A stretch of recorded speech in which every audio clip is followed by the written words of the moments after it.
Shalom Aleichem. My name is Rabbi Dubin, and I work here in the RCA office in Manhattan. Among the 54 Parshas of the Torah, several stand out as milestones in the narrative of the history of the world, and of course, as the Bnei Yisrael. For example, Parshas Bereishis recounts Ma'aseh Bereishis, Hashem's creation of the world in 6 days, as well as Adam Harishon's banishment from Gan Eden. Parshat Lech Lecha describes Avram Avinu's journeys to bring forth the truth of monotheism and Hashem to an otherwise pagan world.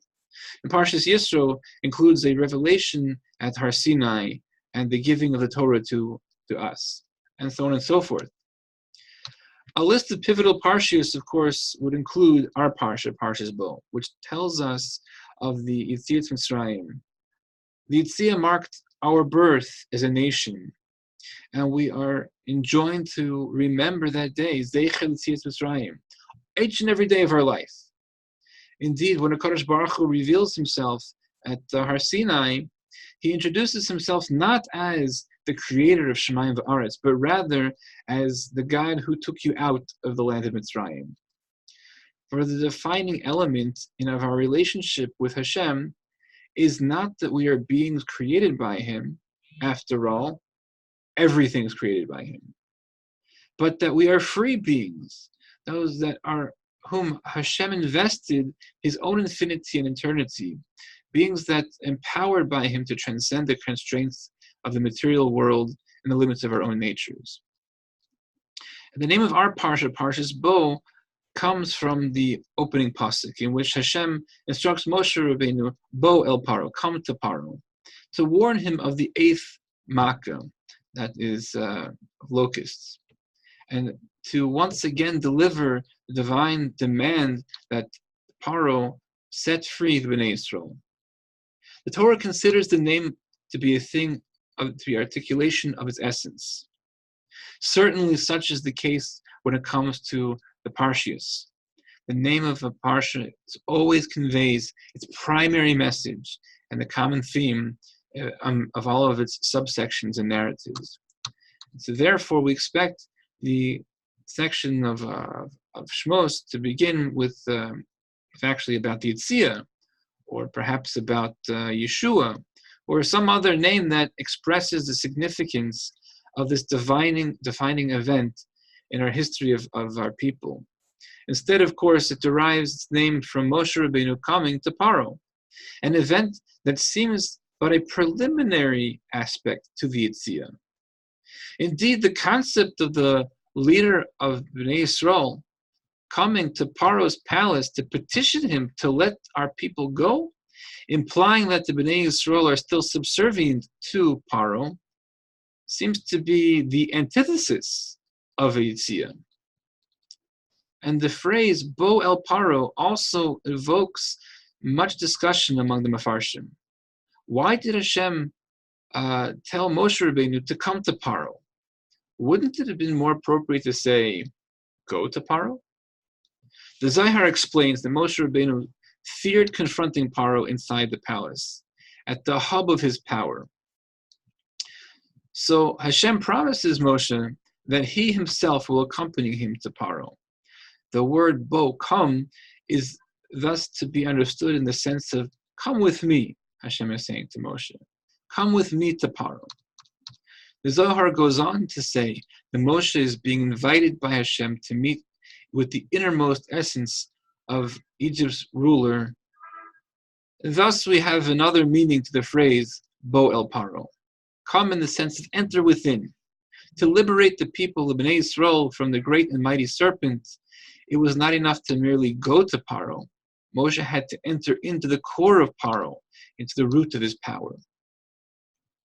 Who is Paro? What does he represent? What is his innermost essence? Why did Moshe fear or dread confronting Paro in the palace, especially if HaKadosh Baruch Hu himself was going to be there with him? And how does Bo el Paro, coming to Paro, hold the key to Yetziat Mitzrayim and the liberation of the neshamas of man? The Navi Yechezkel describes Paro as a great serpent who crouches in the midst of his streams, who says, my river is my own, I made it myself. In other words, the evil Paro is not defined by the promiscuity that characterized the pagan cults of Mitzrayim, not by his enslavement to the torture of millions, but by his bathing in the blood of the slaughtered children, by his own egotism, by his regarding his own self as the source and standard for everything. For this is the root of all evil. Self-centeredness might seem to be benign compared with many of the other acts of cruelty and depravity that one can chas v'shalom sink into, but it's the source and the essence of all of them. When a person considers the self and its need to be the ultimate arbiter of right and wrong, his morality, and he might initially be a very moral person, it all comes to be a sham. Such a person is ultimately capable of committing an act which he should regard as crucial to himself or his self-defined vision of reality.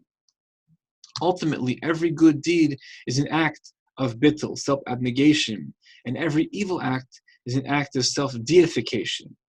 When a person does a good deed, whether it involves contributing to a tzedakah or devoting your entire life to a godly cause, he's saying, there is something greater than myself that I'm committed to. When a person violates the divine will, whether it's a minor transgression or the most heinous of crimes, he's saying, my river is my own, I have made it myself. Good is what is good to me. Evil is what is contrary to my will. I am the master of my reality. I am God. As my Rebbe Rav Moshe Tendler often says, that it's the God of autonomy. So, is the ego evil? Is the fundamental component of our neshama an alien implant that must be uprooted and discarded in our quest for goodness and truth? The final analysis, it isn't.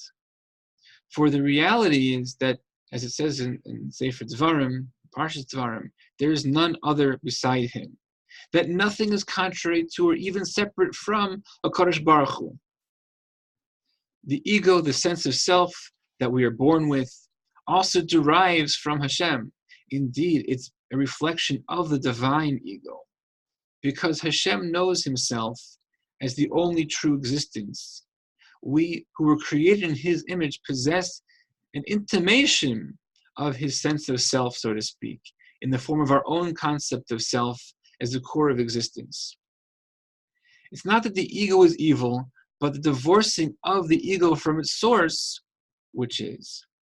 When we recognize our ego as a reflection of HaKadosh Baruch Hu's and make it subservient to his, it will become the driving force in our efforts to make the world a better place.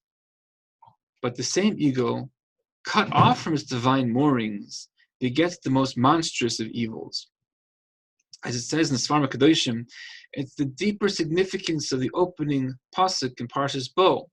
When HaKadosh Baruch Hu commanded Moshe Rabbeinu, Bo el Paro, Moshe had already been going to Paro for many months. But he had been dealing with Paro in his various other manifestations. Paro the pagan, the oppressor of Israel, the self-styled deity.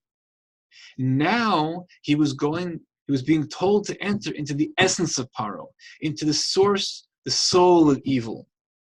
Now he was being told to penetrate beyond the evil of Paro, beyond the mega ego that insists I have created myself, to confront Paro's quintessence, the naked I that stems from the very self of God. Moshe didn't fear the evil of Paro. If Hashem had sent him, Hashem would protect him. But when HaKadosh Baruch Hu told him to enter into the essence of Paro, that terrified him. How can a human being behold such a pure manifestation of the divine truth? A manifestation so sublime that it transcends good and evil and is equally the source of both. Said HaKadosh Baruch Hu to Moshe Rabbeinu, Bo el Paro, come with me, and together we'll enter into the great serpent's palace. Together we will penetrate the self-worship that is the heart of evil. Together we will discover that there is neither substance nor reality to evil. That is all it is, the misappropriation of the divine within man. If this truth is too terrifying for a human being to confront on his own, come with me, and I will guide you. I will take you to the innermost chamber of Paro's neshama until you come face to face with evil's most zealously guarded secret, that it does not actually exist. When you learn the secret, no evil will ever defeat you. When you learn the secret, you and your people will truly be free. And we take this message, that we learn from Parshas Bo, and really Bo El Paro, come, in the world that we're living in is a crazy place, and recognize that Hashem is with us, and take that to allow us to be with Hashem as we go into the inner sanctum, so to speak, and come out on top. Good Shabbos.